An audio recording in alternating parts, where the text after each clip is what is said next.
যেদিন আমি আম্মুর বাসায় আসবো সেদিন আমার আর কোনো কাজই করার ইচ্ছা থাকে না, মনে হয় দৌড় দিয়ে দরজা টরজা ভেঙে আমি বাসায় চলে আসি।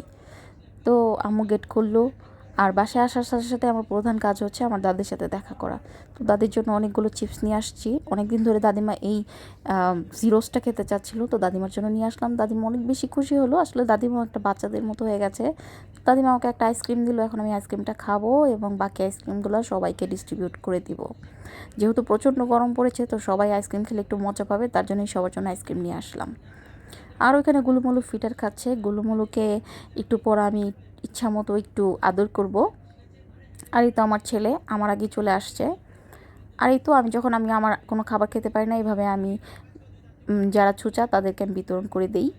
আর এই তো ওকে আইসক্রিম দিইনি দেখে ও রাগ করেছে, আমি জোর করে ওকে ফিটার মুখে ঢুকিয়ে দিয়েছি, তো এখন ফিটার খাচ্ছে।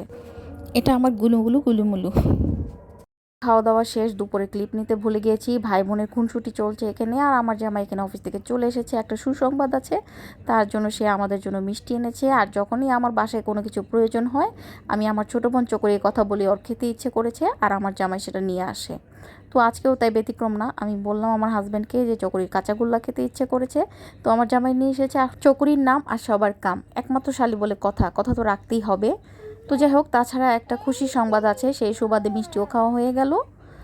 আর এই তো এখন হচ্ছে আমি আমার দাদিকে মিষ্টি খাওয়াই দিব। এত সুসংবাদ দাদিমাকে না খাওয়াই দিলে চলবে?